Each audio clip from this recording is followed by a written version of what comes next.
Se você que está nos visitando nessa manhã, você vai perceber que a Igreja Presbiteriana do Parque, ela trabalha com séries de mensagens, né? Então a gente tem algumas mensagens que são temáticas, então a gente trabalha um tema específico sobre a vida do cristão, e aí a gente encontra os textos bíblicos que fundamentam, e nós intercalamos as séries temáticas com séries expositivas. Pastor, o que é uma série expositiva? Uma série expositiva é onde nós mergulhamos no texto bíblico, extraímos a mensagem, os pontos no texto bíblico, e assim a gente compreende do começo ao fim a ideia do texto. Então, ao longo dessa série, de 10 encontros, nós leremos juntos toda a carta de Filipenses.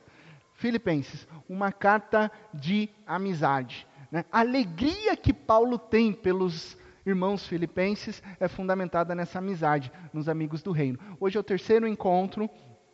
Semana passada a gente conversou sobre a perspectiva, né, como podemos olhar a vida não pelas circunstâncias culturais, mas através das lentes do Evangelho. E ao final do encontro, se você estava aqui domingo passado, você se lembra que nós lançamos um desafio. Qual que é o desafio? Desafio Amigos do Reino. Você vai convidar alguém ou uma família aqui da comunidade, né, para você ter um tempo junto. Amizade intencional. Ah, pastor, mas eu sou tímido. Ah, eu sou tímido. Dá o primeiro passo. Fala, oi, tudo bem? A gente tem o momento do café ali embaixo, justamente para isso, para a gente conhecer as pessoas. Oi, como que é o seu nome? Ah, você é daqui de Indaiatuba? Não, não sou. Você trabalha com o quê? Torce para que time? Ah, aquela porcaria do Palmeiras. É difícil mesmo, mas faz parte do sofrimento na vida do cristão. Enfim, você vai conversando, né? Conversando com as pessoas, e aí, a partir disso, criar relacionamentos. Convide alguém, pode ser um jantar. Recebemos fotos. Você vai encontrar no Instagram da Igreja Presbiteriana do Parque, já tem uma foto lá. Teve um casal que chamou um outro casal para pedalar no parque. Olha só que incrível, né? Uniu saúde espiritual com saúde física, né? Casal fitness, né? Um outro casal já optou por comer macarronada mesmo. Em breve fotos aqui, né? Enfim, café, conversa, um passeio, criar relacionamentos fundamentados no amor de Cristo Jesus. Lembre-se, são as amizades cristãs que te trarão conselhos bíblicos para a nossa jornada. E assim a gente cresce uns com os outros. Então, intencionalidade é a chave. Convide alguém. Não vale falar vamos marcar. Porque vamos marcar nunca acontece. Né? Vamos marcar? Ah, vamos marcar. Assim, quando nós podemos marcar? Você está livre quinta? Você está livre sábado? Vamos fazer isso acontecer. Hoje nós seguimos o nosso texto, né, em ordem. A gente te convido a abrir a sua Bíblia, ou ligar o seu dispositivo eletrônico, ou acompanhar o texto aqui de Filipenses capítulo 1.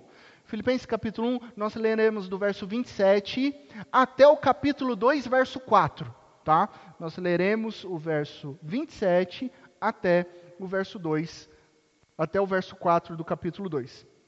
Assim diz a palavra de Deus: não importa o que aconteça, exerçam a sua cidadania de maneira digna do Evangelho de Cristo, para que assim, quer eu vá e os veja, quer apenas ouça a seu respeito em minha ausência, fique eu sabendo que vocês permanecem firmes num só espírito, lutando unânimes pela fé evangélica, sem de forma alguma deixar-se intimidar por aqueles que se opõem a vocês. Para eles isso é sinal de destruição, mas para vocês de salvação, e isso da parte de Deus, pois a vocês foi dado o privilégio de não apenas crer em Cristo, mas também de sofrer por Ele, já que estão passando pelo mesmo combate que me viram enfrentar, e agora ouvem que ainda enfrento. Versículo 1 do capítulo 2. Se por estarmos em Cristo, nós temos alguma motivação, alguma exortação de amor, alguma comunhão no Espírito, alguma profunda afeição e compaixão, completem a minha alegria, tendo o mesmo modo de pensar, o mesmo amor, um só Espírito e uma só atitude. Nada façam por ambição egoísta ou por vaidade, mas humildemente considerem os outros superiores a vocês mesmos. Cada um cuide não somente dos seus interesses, mas também dos interesses dos outros. Vamos orar? Santo Espírito de Deus, pedimos que o Senhor derrame sobre nós a sabedoria divina, para que ela faça morada em nossos corações e possamos ouvir a doce voz do nosso eterno Deus, nos ensinando sobre o que é uma amizade fundamentada no reino, nos ensinando sobre o que é unidade, a unidade em Cristo Jesus, que é inabalável no sofrimento e que nos leva em constante alegria. Sopra, Senhor, sobre a tua igreja, fala conosco, em Cristo Jesus. Amém e amém. Unidade, a dádiva de permanecer juntos. Esse é o tema da nossa mensagem de hoje. Nas minhas últimas férias, recentemente, a gente planejou, eu e minha família, um tempinho na praia. Se tem um lugar onde eu consigo descansar, se tem um lugar onde para mim faz total sentido de férias, é a praia. E não importa se está no verão ou se está no inverno. A questão é estar diante do mar e olhando a natureza de Deus, como eu amo praia. Só que como eu dou aulas nas quintas-feiras, e férias de professor é só em julho e janeiro, então eu levei toda a minha família para Campinas, e aí elas ficaram aguardando eu terminar a aula para a gente seguir em viagem. No meio da manhã, a Júnia e a Bela foram comer algo lá na cantina do Mackenzie. E a Bela entrou lá, e para surpresa da Bela, Bela, minha filha de 11 anos, era a hora do intervalo. Então um monte de universitários andando, conversando, vai para a biblioteca, desce para a biblioteca, e ela ficou encantada com o que ela viu. Mas com o quê? Para nossa surpresa, ela exclamou: "Mãe, isso é demais!" Aí a Júnia respondeu: "Isso o quê, filhinha? Aqui ninguém usa uniforme." Aqui ninguém usa uniforme. Então, até aquele momento, a Bela achava que o uso de uniforme era obrigatório também nas universidades, nas faculdades. Algumas talvez sejam, mas a maioria aqui no Brasil não. Todos eram mackenzistas, mas o que chocou a Bela foi que eles não estavam uniformizados, eles tinham liberdade de se vestir com qualquer outra roupa. E por que eu estou usando essa ilustração para nos conectar com a mensagem? Porque unidade não é o mesmo que uniformidade. Unidade não é a mesma coisa que uniformidade. Uniformidade, ela pode ser relativa a um vestuário, de um grupo de indivíduos, seja numa escola, seja numa empresa que utiliza de uniforme, seja no fardamento militar, enfim. Porém, a uniformidade, ela é um resultado do que vem do externo. E não significa que toda pessoa que está vestindo aquele uniforme pense da mesma maneira, não é verdade? A gente vê isso dentro das universidades, a gente vê isso dentro das empresas, a gente vê isso em todos os lugares que usam fardamento. Não significa que todo mundo pensa da mesma maneira ou na mesma direção. Agora, unidade é diferente. Unidade vem de dentro. Unidade é uma questão de coração. E unidade, sim, nos coloca na mesma direção. E aqui nós vamos perceber o conceito, o contexto por detrás dessa palavra de Paulo, aqui que nós acabamos de ler. Ele começa dizendo no versículo 27, não importa o que aconteça, exerçam a sua cidadania, de maneira digna do Evangelho de Cristo, para que assim, quer eu vá e os veja, quer apenas ouça a seu respeito em minha ausência, fique eu sabendo que vocês permanecem firmes num só espírito, lutando unânimes pela fé evangélica. Paulo usa o termo cidadania. Isso é importante porque os filipenses estão vivendo numa colônia romana. Exerçam a cidadania do Evangelho, mas numa colônia romana. E essa colônia, ela estava saturada de imagens, ela estava saturada de mensagens sobre a primazia do poder imperador, sobre o império, sobre a sua família, sobre os deuses romanos que abençoavam o empreendimento de Roma e dos valores que eram essenciais para a prosperidade romana. Valores esses que eram totalmente opostos aos valores do cristianismo. Os historiadores dizem que tinham dois grandes valores no Império Romano. Divida e compartilhe a sua cama. Não divida e não compartilhe as suas finanças. A proposta do cristianismo é exatamente o contrário. Não compartilhe a sua cama. Seja fiel à sua esposa, seja fiel ao seu esposo. Seja generoso. com aquilo que Deus te dá. Então, Paulo estava enfatizando uma coisa importante. Amigos, vivam numa colônia romana, mas em lealdade com o evangelho de Cristo Jesus. É claro que isso vai implicar em práticas contraculturais, né? A cidadania de vocês não é de Filipos.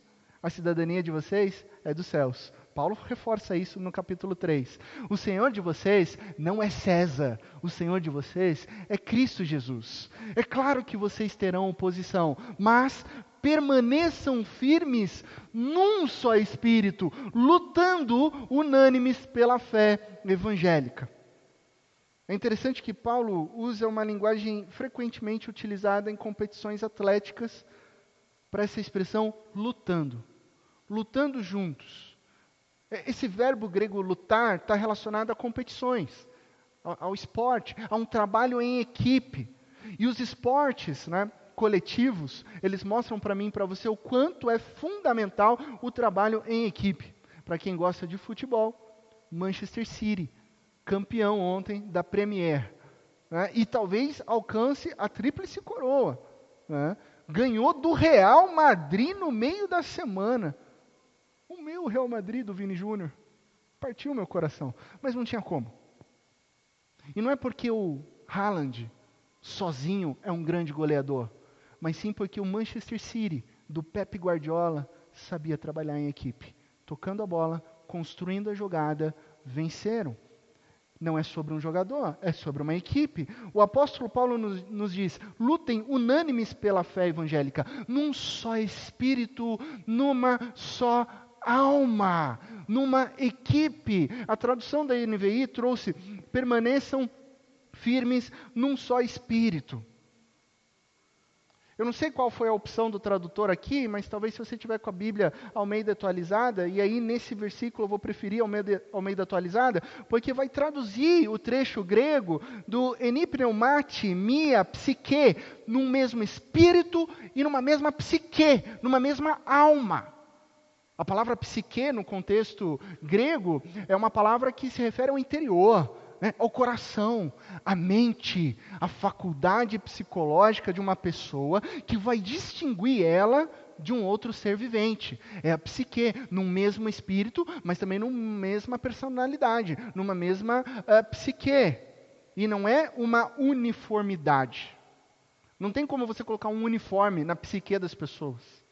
Mas sim uma unidade de pensamento, uma unidade de sentimento, uma unidade de emoções. E aqui surge uma outra palavrinha grega muito boa, phronel, phronesis, e sobre ela a gente vai conversar no próximo encontro, domingo que vem. Mas é o resultado do mesmo sentimento, o resultado das mesmas ações, o resultado da mesma atitude, o resultado dessa união vai trazer o quê para a vida dos amigos do reino? Resiliência comunitária.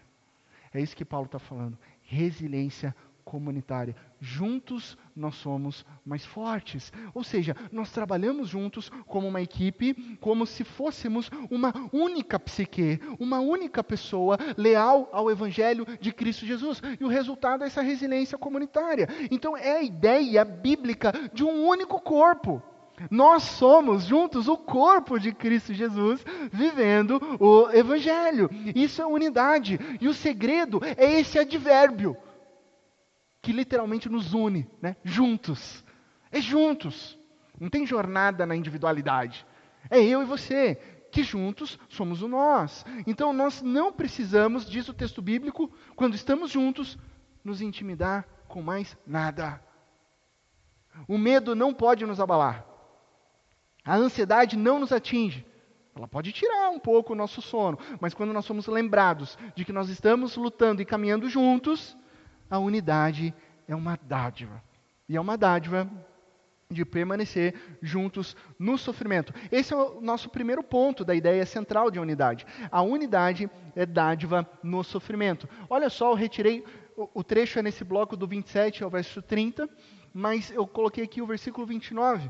Pois a vocês foi dado o privilégio de não apenas crer em Cristo, mas também de sofrer por Ele.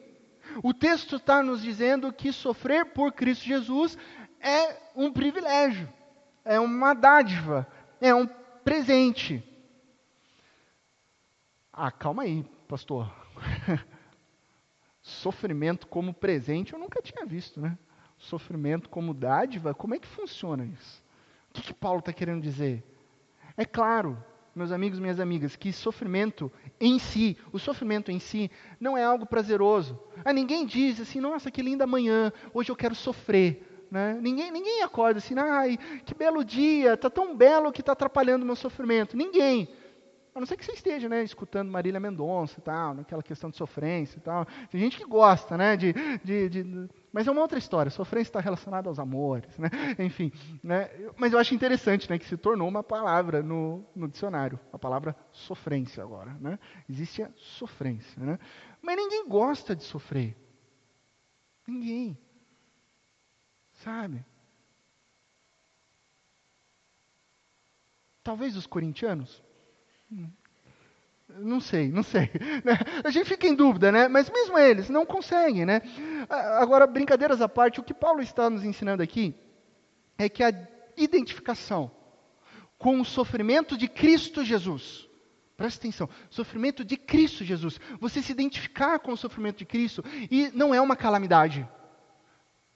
É uma dádiva, é um presente, uma vez que nos leva a uma participação mais profunda com a cruz de Cristo Jesus. Então é óbvio que é algo misterioso, não é algo acidental, mas resulta num conhecimento profundo de Cristo Jesus e óbvio, num amadurecimento da nossa fé, da nossa jornada, da nossa formação rumo a sermos mais parecidos com Cristo Jesus. Como assim, pastor? O que eu estou querendo dizer para você nessa manhã é que só quem atravessa o deserto conhece o maná. Somente quem luta contra o gigante sabe o que é derrotar no poder de Deus com uma simples pedra. É só quem enfrenta, entra, passa por uma grande tempestade que conhece a calmaria da mão poderosa de Deus acalmando o mar sobre a sua vida. Já diziam os antigos, né, que mar calmo não faz bom marinheiro. Mas você só vai ser bom marinheiro se você passar por uma calamidade. Então, quando você participa do sofrimento de Cristo Jesus, você amadurece no conhecimento de Cristo. Então, o sofrimento, ele parece destruição. Eu acho interessante que Paulo coloca isso. Para as pessoas que estão se opondo a você, elas estão vendo a destruição na sua vida e elas estão achando que o sofrimento é esse final na sua vida. É uma destruição. Elas zombam, elas se opõem. Mas para vocês, Paulo está dizendo, para nós hoje, que estamos firmes no Evangelho, é sinal de salvação. É salvação. Talvez você esteja sofrendo, talvez você esteja numa estação dolorosa da sua vida, talvez a sua vida não esteja tão colorida, mas ela esteja acinzentada, cheia de dores, talvez você não saiba compreender o que virá pela frente, e você esteja numa situação delicada de tristeza. Eu quero que você guarde a seguinte frase ao seu coração: os sofrimentos que enfrentamos por Cristo Jesus não são para a nossa destruição. Isso que você está enfrentando não é para te destruir, mas sim a prova de que você é salva. De que você é salvo. É isso que Paulo está falando. É a prova. É o testemunho de que você está seguro em Deus. Nós enfrentamos os sofrimentos como amigos do reino e em fidelidade a Jesus Cristo. Não porque ao enfrentá-los nós vamos obter a salvação pelas nossas próprias obras. Não é isso. Nós enfrentamos porque em Cristo Jesus os nossos nomes já foram escritos no céu. Por isso a gente continua em fidelidade. Você não luta para conquistar. Você luta porque Cristo já conquistou por você. A nossa cidadania está segura na obra de Cristo Jesus por mim e por você.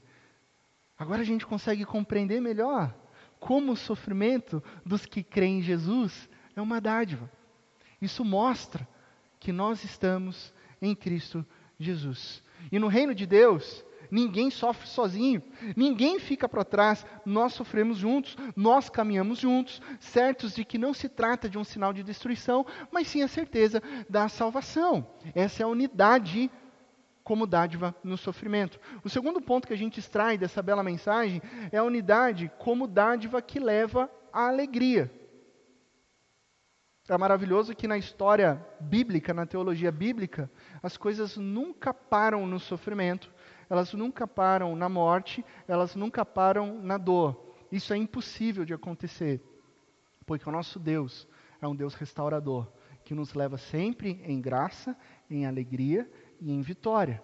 Então a dádiva no sofrimento é a dádiva que nos leva à alegria. O verso 2 diz, completem a minha alegria. Paulo está falando, sabe como é que vocês vão completar a minha alegria? Tendo o mesmo modo de pensar, o mesmo amor, um só espírito, uma só atitude. Se no capítulo anterior, Paulo está falando sobre o aspecto do sofrimento que a gente recebe de fora pela oposição diante do Evangelho, agora ele fala sobre como a gente desenvolve a nossa unidade aqui, interiormente, como o corpo de Cristo Jesus, como a igreja, como esse movimento.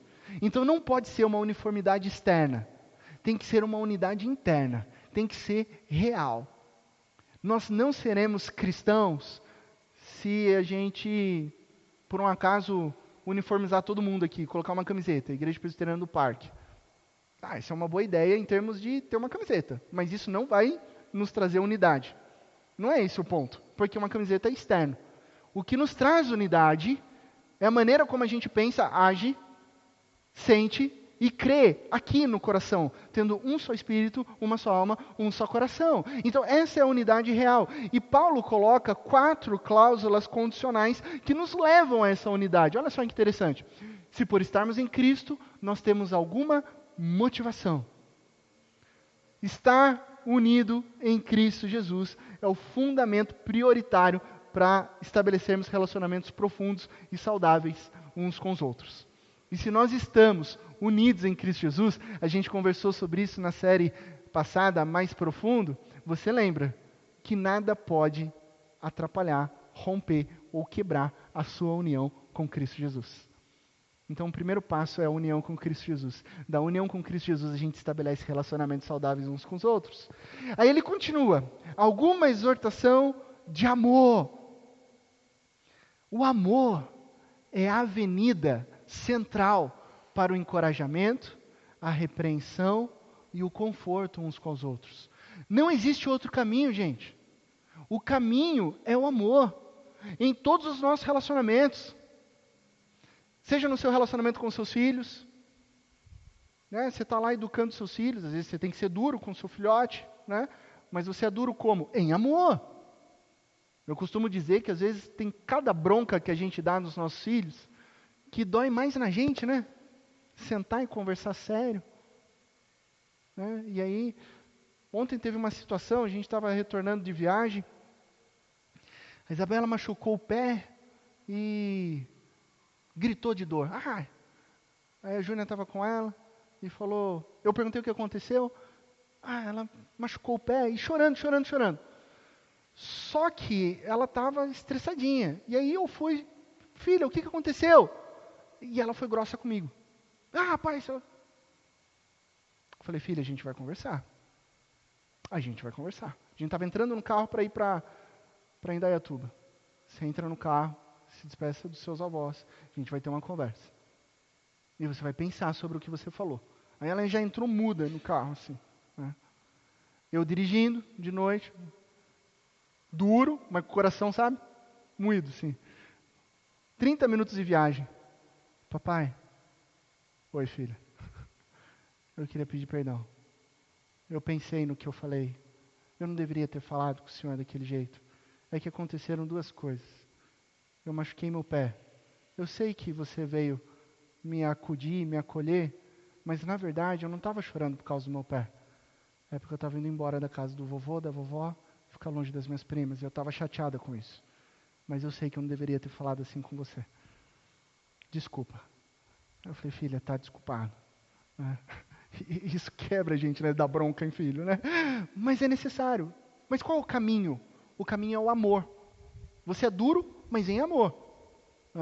E isso acontece com os nossos amigos também. Às vezes a gente precisa ser duro uns com os outros, mas em amor. Eu gosto de uma frase de Santo Agostinho, teólogo do século IV, e num de seus sermãos, na carta de João, na primeira carta de João, ele disse o seguinte: ama e fazes o que quiseres. Se calares, calarás com amor. Se gritares, gritarás com amor. Se corrigires, corrigirás com amor. Se perdoares, perdoarás com amor. Se tiveres o amor enraizado em ti, nenhuma coisa senão o amor serão os teus frutos. Olha que maravilha, é o amor. Alguma exortação em amor. Paulo continua, alguma exortação no Espírito. E Espírito, na sua Bíblia, você vai perceber que está com um E maiúsculo, é sobre o Espírito Santo de Deus. Então, a comunhão com o Espírito Santo de Deus, no Espírito Santo de Deus, ela é possível somente na vida comunitária, porque o Espírito Santo de Deus é derramado sobre a igreja, sobre o corpo de Cristo Jesus, sobre o reino de amigos e amigas, sobre nós, eu e você. Nós caminhamos juntos, porque nós temos o Espírito Santo de Deus. Ponto 4. Alguma profunda afeição e compaixão. E a comunhão no Espírito nos leva a desenvolvermos afeição e companhia e compaixão uns com os outros. Não há espaço para indelicadeza, não há espaço para grosseria, não há espaço para crueldade, mas sim sede, vontade de bondade e de misericórdia no âmbito dos relacionamentos. Então, essas cláusulas condicionais nos conduzem à unidade, que consequentemente completam a alegria de Paulo e a nossa alegria. Por isso que a unidade é um presente, é uma dádiva de permanecer juntos, superando o sofrimento e que nos guia à verdadeira alegria. Concluindo, no final desse texto, o apóstolo Paulo, de uma maneira prática e brilhante, ele apresenta um contraste. E é um contraste crucial para a construção dessa unidade que a gente tanto deseja e que ele deseja que seja desenvolvida no contexto da comunidade. Existem duas coisas que promovem a desunião, ele coloca. Tem duas coisas que a gente precisa tomar cuidado, porque elas destroem a unidade, elas destroem relacionamentos, elas corroem amizades verdadeiras. E ele diz, é a ambição egoísta e a vaidade. O que é a ambição egoísta? A ambição egoísta é a autopromoção, que vive a individualidade competitiva, como se todas as outras pessoas ao seu redor fossem rivais, adversárias, concorrentes. Isso é ambição egoísta. Todo mundo é meu inimigo, todo mundo é meu adversário. Então não há amizade que se sustente nessa relação. Não há relacionamento numa perspectiva onde essa ambição egoísta está sempre em oposição. Porque a ambição egoísta destrói a união. Uma vez que o outro é adversário, não tem como construir nada juntos. A outra coisa que ele coloca é a vaidade. As duas caminham assim bem juntas, né? Se a ambição egoísta é a autopromoção que vive a individualidade competitiva, a vaidade é uma atitude arrogante, fundamentada num senso exagerado de si mesmo. Isso é vaidade. Você tem um senso exagerado de si mesmo, e isso te faz arrogante diante de outras pessoas. Sabe aquela atitude de superioridade arrogante? Ela destrói amizades. Ela destrói relacionamentos. Às vezes até dentro de contextos familiares. Destrói. Aquela pessoa arrogante, não se enxerga, ou se enxerga como superior aos outros. Né? Conhece aquela pessoa que se acha? O exemplo dela é sempre o melhor nas conversas. O conceito dela é sempre a melhor. Alguém vai compartilhar uma dor, algo que está vivenciando, ao invés de ela acolher, ao invés de ela orar junto, ao invés de ela agir com empatia, não, ela vai dar um exemplo de que o sofrimento dela é pior ainda, né? Que ela sofreu mais que você, que nela doeu mais que você. Por quê? Porque afinal tudo é sobre ela. Ela venceu mais, ela construiu mais, o trabalho dela é melhor, ela sofreu mais que todo mundo. Seu filho saiu da fralda com 1 ano, o filho dela falava 3 línguas em 3 meses de idade. Umas coisas absurdas, né? Sabe, isso acontece muito em conversa de mãe, né? Sei lá que assim, ele está saindo da fralda. Nossa, ainda? Meu, gente, meu filho é melhor, tudo é melhor, eu sou melhor. Esse tipo de personalidade promove a desunião, porque ela não consegue ouvir o outro. Não há espaço. Ela está ensimesmada na sua vaidade. E aí como se constrói amizade sem ouvir o outro? Por isso o caminho da unidade, a dádiva de permanecer juntos, Paulo dá a resposta prática. o último versículo que a gente leu, 3 e 4. Coloca para mim, por favor, o próximo slide. Nada façam por ambição egoísta ou por vaidade, vírgula. Aí ele vai contar agora o segredo para mim e para você. Mas humildemente considerem os outros superiores a vocês mesmos. Cada um cuide não somente dos seus interesses, mas também dos interesses dos outros. Olha só, unidade não é uniformidade. Pessoas uniformizadas podem tranquilamente viver no mesmo ambiente, usando a mesma roupa, convivendo um com o outro, mas não tendo nenhum interesse no sentimento, na vida e no coração do outro. Agora, a prática da humildade, essa sim é um sinal claro da unidade. Por quê? Porque a unidade tem como marca registrada uma mentalidade comum, o mesmo modo de pensar, o mesmo espírito, a mesma atitude. Paulo não está dizendo que não devamos olhar com atenção aos nossos interesses. Não é isso que Paulo está dizendo. Mas Paulo está dizendo que a gente deve priorizar as necessidades dos outros. E esse é um grande desafio. Já pensou? Priorizar as necessidades dos outros, considerar os outros superiores a vocês mesmos. Esse é o desafio que nos leva à humildade. Mas é uma dádiva. É um presente da unidade, os interesses da comunidade, do corpo, da igreja, do movimento de Cristo Jesus se tornam superiores às do indivíduo, à do eu. E se você vive em unidade, se você vive num corpo, se você vive numa família, num reino de amigos, você não tem que se preocupar em achar que você está esquecendo de você mesmo, porque você faz parte do corpo. Porque ao se preocupar com os interesses dos outros, você está logicamente e consequentemente pensando no nós. E você está incluído nesse nós. E nós estamos crescendo juntos em humildade, em amor, no mesmo modo de pensar e de agir. Então você caminha, você cresce, você desenvolve a sua maturidade espiritual em resiliência comunitária. Essa é a dica de Paulo para mim e para você. Nós crescemos onde o ingrediente principal é a humildade, que nos leva à unidade. Uma dádiva no sofrimento e uma dádiva que nos leva à alegria. Permanecer juntos. Que eu e você possamos viver juntos no reino de Deus, nessa unidade, seja no sofrimento, seja na alegria, com humildade no coração, considerando que nós fazemos parte do mesmo corpo de Cristo Jesus. Amém? Que Deus te abençoe, na mais absoluta certeza de que em Cristo Jesus todas as coisas ficarão bem.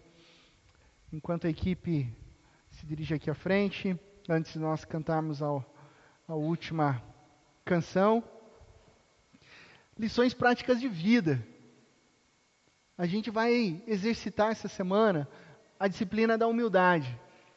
Ouça com atenção e de coração a preocupação ou o interesse de alguém. Comprometa-se a orar por ela e considerar a necessidade dela superior à sua. Sabe o que significa isso? Renúncia aos seus próprios interesses.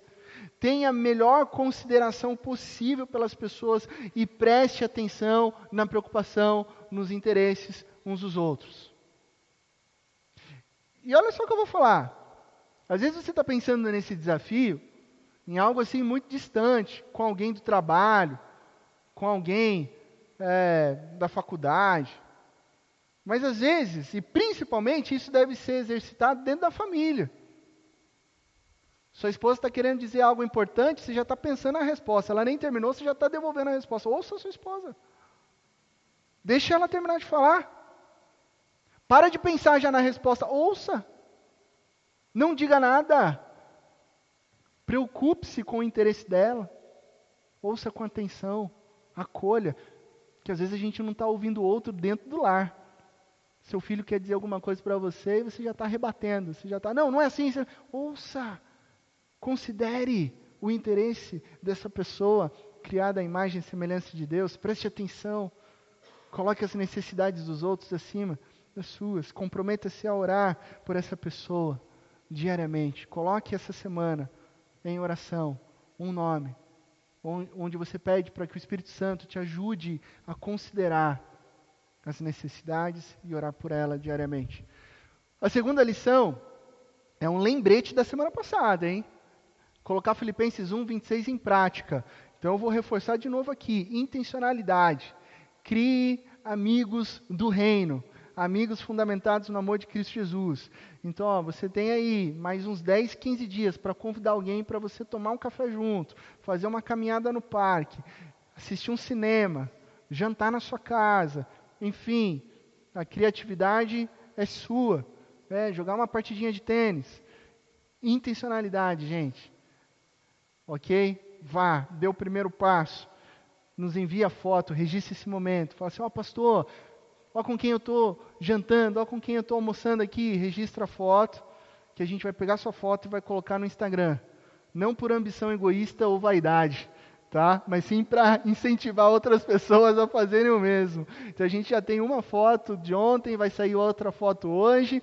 Envie a foto, participe, viva a amizade no reino de Deus. Quero te convidar a se colocar em pé. Vamos louvar, vamos adorar o nome de Deus.